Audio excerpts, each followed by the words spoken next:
من یکسب، اور جو حاصل کرتا ہے خطیئتن کوئی گناہ،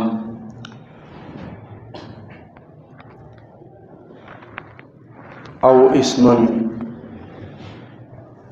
یا کوئی بڑا گناہ، ثم یرمی بھی پھر وہ لگا دیتا ہے، تھوک دیتا ہے، پھینک دیتا ہے، بریئن کسی بری شخص پر، فقد احتمل بہتانا، تو وہ اپنے اوپر لاد لیتا ہے بہتانا، بہت بڑا بہتان، واسما مبینا، اور کھلا ہوا گناہ اٹھا لیتا ہے۔ اس آیت میں جس گناہ کا ذکر ہے وہ ہے بہتان لگانا۔ سابقہ آیات میں ایک چور کا ذکر تھا جس نے چوری کی اور اپنی چوری یہودی کے سر ڈال دی، تو اب چوری والے گناہ کے بعد جو اس نے بہتان، اپنی چوری، اپنے گناہ کو دوسرے پر ڈال دیا، اس کا بیان ہے کہ کسی دوسرے شخص پر اپنا گناہ تھوپ دینا، خود کیے ہوئے گناہ کو کسی پر لاد دینا، یہ بہتان بھی ہے، واسم مبینہ، اور بہت بڑا گناہ ہے۔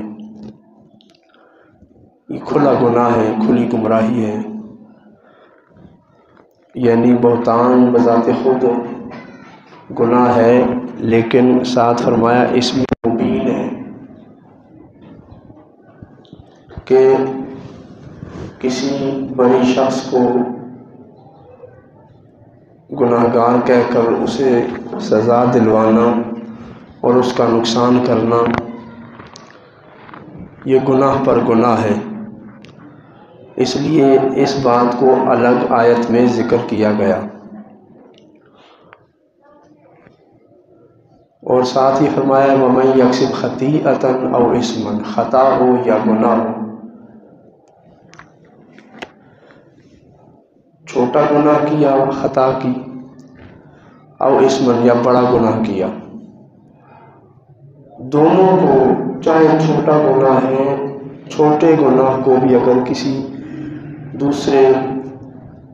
شخص پر تھوپ دیا تو یہ بھی بہتان ہے اور یہ بھی اسم مبین ہے۔ بڑا گناہ تھوپنا تو ویسے ہی بہتان اور اسم مبین ہے، لیکن یہاں یہ فرمایا کہ جو کوئی چھوٹا گناہ کرے، صغیرہ گناہ، معمولی گناہ، اور اس گناہ کو کسی معصوم یا محفوظ شخص پر تھوپ دے تو وہ کیا ہے؟ یہ بھی بہتان ہے اور اس میں مبین ہے۔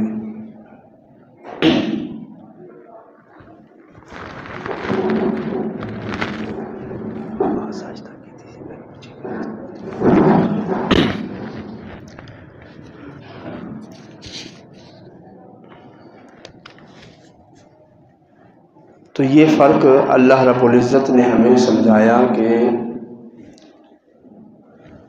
گناہ تم سے ہو گیا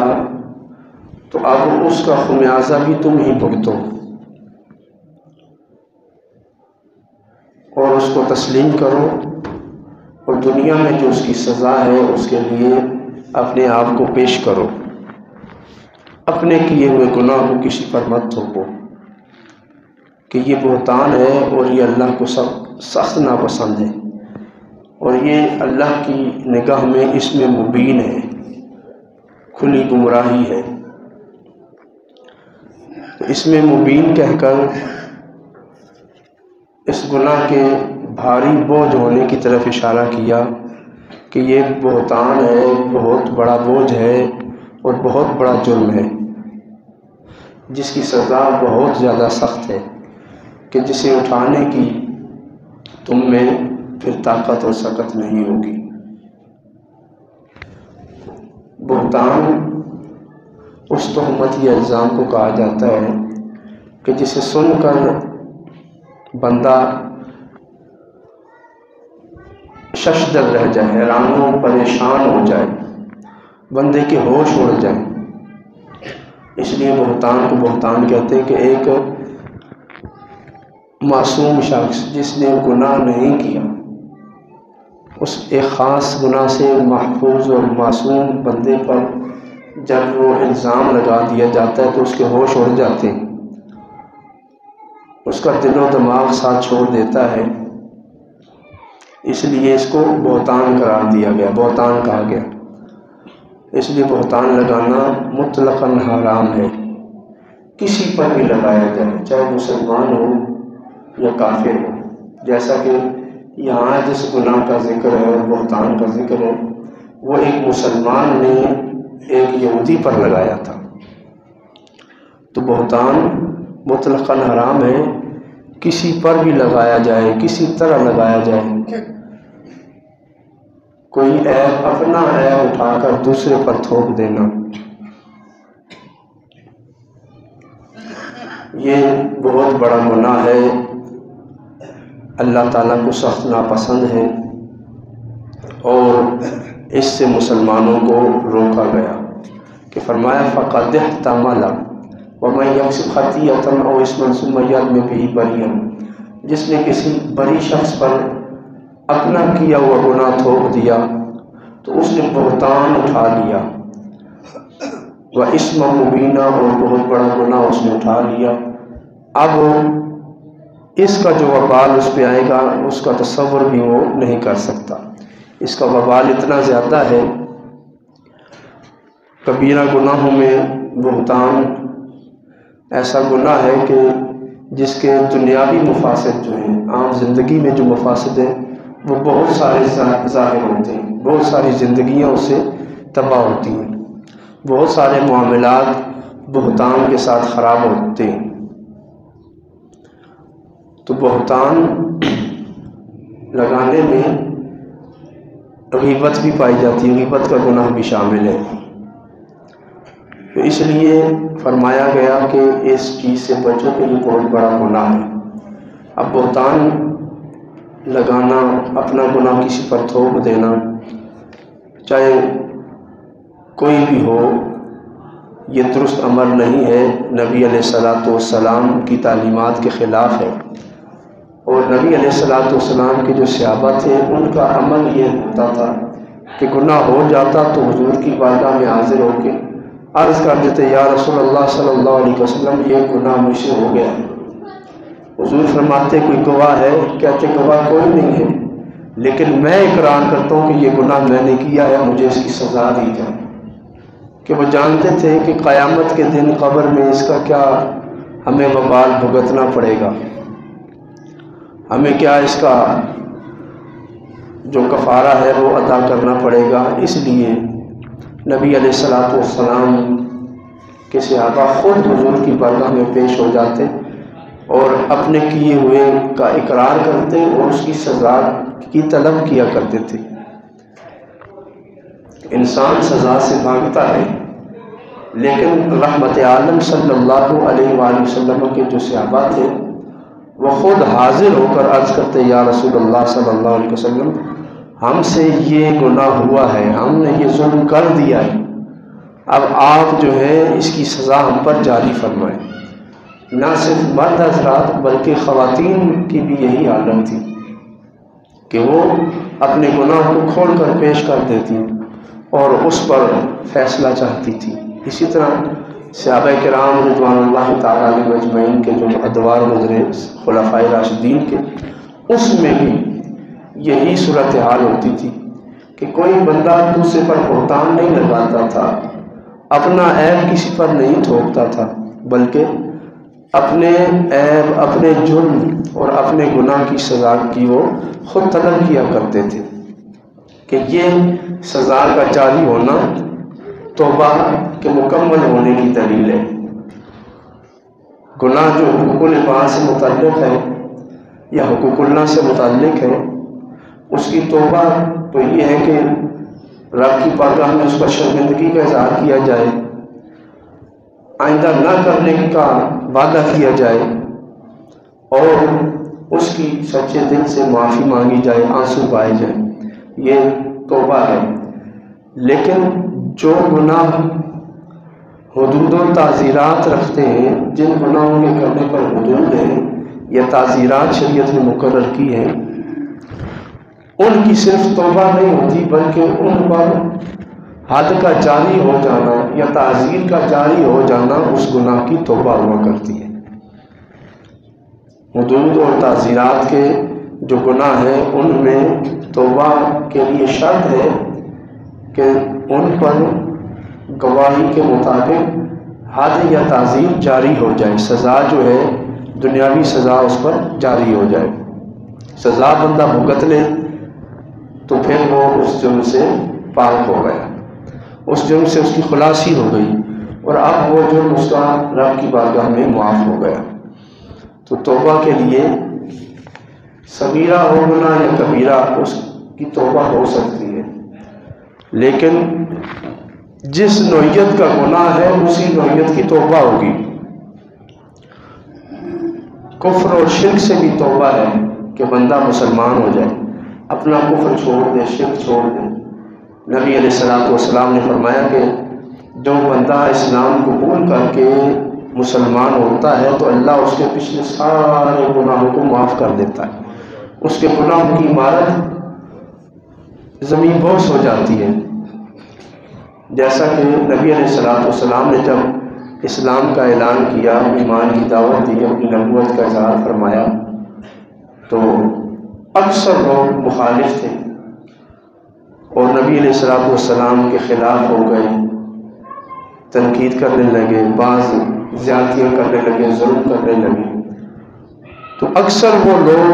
بعد میں مسلمان ہو گئے اور مسلمان ہونے سے ان کے ساتھ کا سارے گناہ اللہ نے معاف فرما دیے۔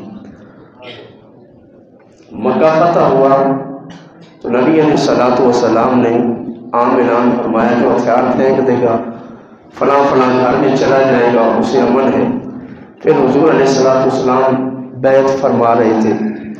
لوگ آتے مسلمان ہوتے حضور کے ہاتھ پہ ہاتھ رکھ کے، تو کچھ خواتین آئیں، ان میں حضرت ہندہ رضی اللہ تعالیٰ عنہ بھی تھی۔ انہوں نے عرض کی کہ یا رسول اللہ صلی اللہ علیہ وسلم، میں مسلمان ہونا چاہتی ہوں، آپ کی بیعت کرنا چاہتی ہوں، لیکن میری شرط ہے، میری شرط یہ ہے کہ میرے جو پچھلے گناہ ہیں وہ معاف ہو جائیں، میرے پچھلے گناہ معاف ہو جائیں۔ تو نبی علیہ الصلوۃ والسلام نے فرمایا، اے اللہ کی بندی، کیا تو نہیں جانتی الاسلام یہدم ما کان قبلہ، اسلام اپنے سے پہلے تمام گناہوں کو معاف کر دیتا ہے۔ جب اسلام آتا ہے تو پھر گناہ مٹ جاتے ہیں، پھر گناہوں کا وجود نہیں رہتا، سب کا سارے گناہ تیرے معاف ہو گئے۔ تو نبی علیہ الصلوۃ والسلام نے انہیں داخل اسلام کر لیا، اور اس کے بعد کبھی کسی صحابی نے جس کا بھائی بھی مرا تھا، کسی دوسرے مسلمان بھائی کے ہاتھوں سے باپ مرا تھا، کسی کا خاوند مرا تھا،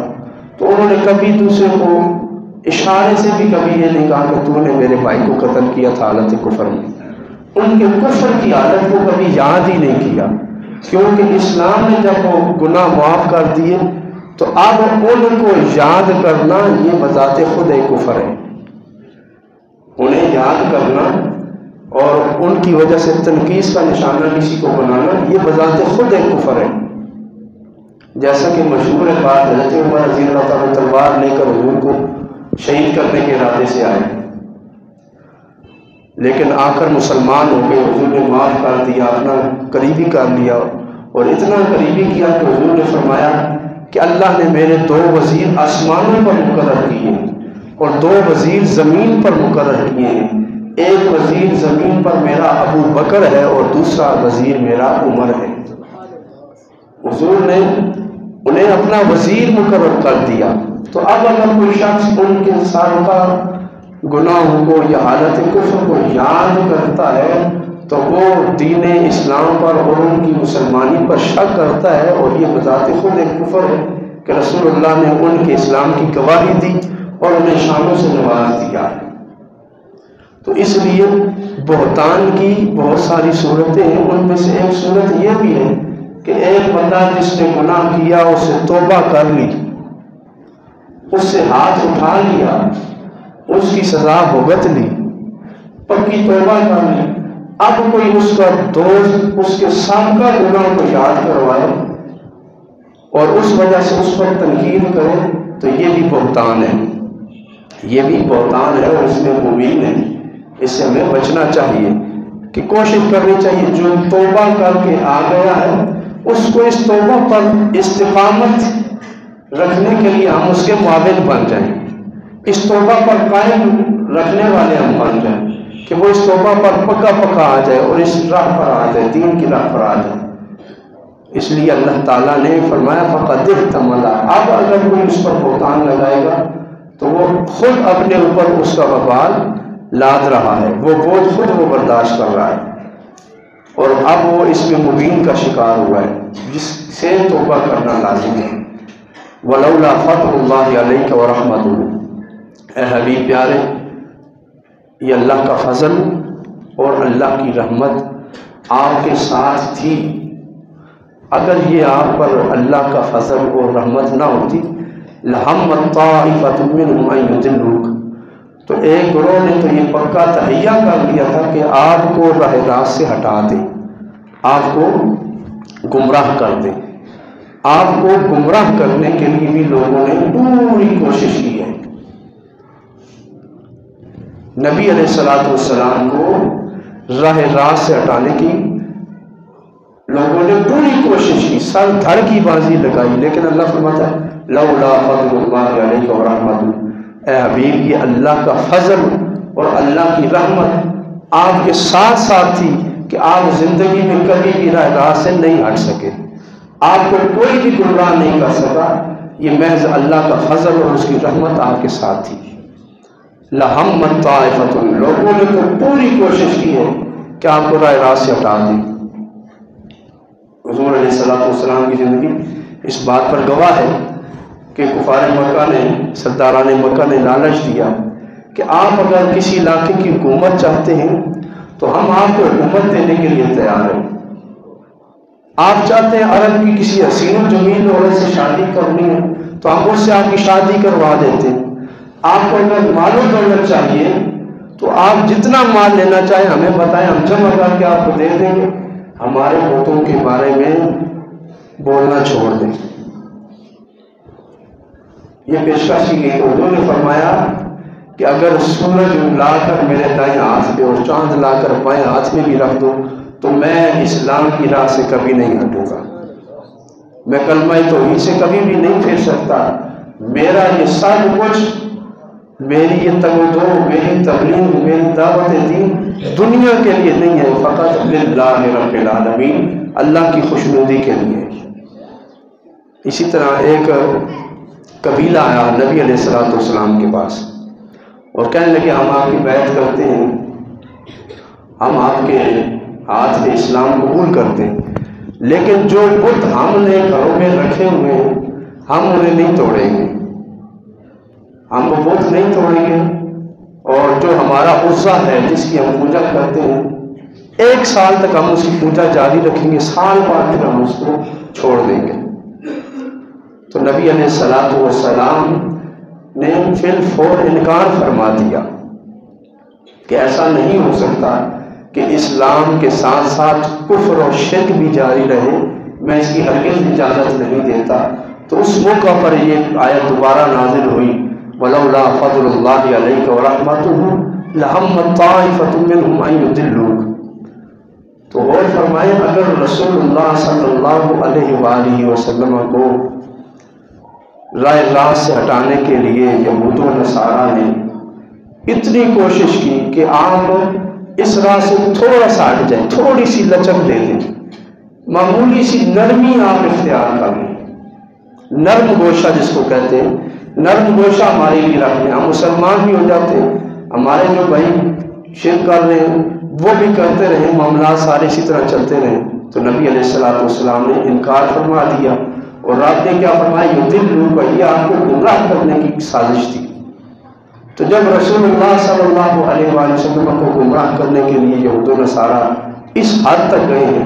تو پھر امت مسلمہ کو وہ کس حد تک لے جانا چاہتے ہیں؟ امت محمدیہ کا وہ کیا حشر کرنا چاہتے ہیں؟ وما یضلون الا انفسهم، اور وہ نہیں گمراہ کرتے آپ کو مگر اپنے آپ کو۔ وما یضرونک من شیء، اور آپ کو وہ کوئی نقصان نہیں دے سکتے۔ وانزل اللہ علیک الکتاب والحکمۃ، کیونکہ اللہ نے آپ پر کتاب اتاری ہے اور کتاب کی تفسیر کرنے کے لیے آپ کو حکمت دی ہے۔ وعلمک ما لم تکن تعلم، اور آپ کو وہ کچھ وہ سکھاتا رہتا ہے جو آپ نہیں جانتے۔ وکان فضل اللہ علیک عظیما، یہ اللہ کا آپ پر فضل عظیم ہے۔ تو اس آیت کو سامنے رکھیں اور نبی علیہ الصلوۃ والسلام کی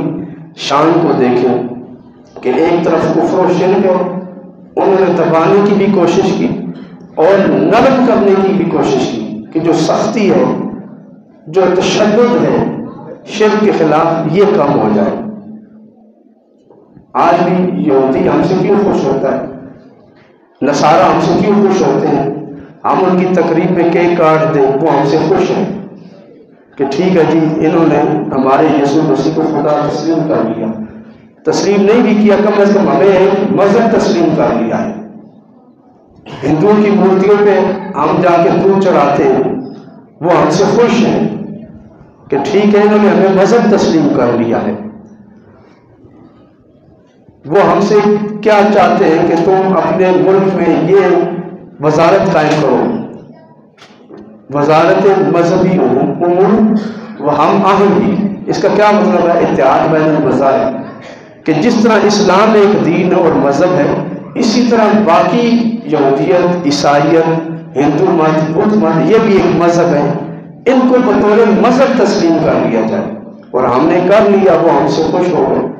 جبکہ اسلام صرف کہتا ہے کہ ایک ہی دین ہے اور وہ دین اسلام ہے، باقی کوئی دین نہیں۔ والذی ارسل رسولہ بالہدی ودین الحق لیظہرہ علی الدین کلہ، یہ دین اس لیے آیا کہ باقی سارے دین مٹا دیے جائیں، دنیا میں وہ کوئی دین نہ رہے، صرف اسلام دین ہو۔ جس نے یہ مان لیا کہ یہودیت بھی ایک دین ہے، وہ بھی ایک مذہب ہے، عیسائیت مذہب ہے، تو پھر اس نے دین اسلام کو بھی یہودیت کے برابر کا ہی دین سمجھ لیا۔ تو پھر ایک ایسے مسلمان میں اور یہودی میں کوئی فرق نہیں ہے۔ تو یہاں پر مسئلہ صرف اتنا ہی تھا، یہود و نصارہ چاہتے تھے کفار مکہ کہ ہمارے بت پرستی کے مذہب کو بھی بطور مذہب تسلیم کر لیا جائے۔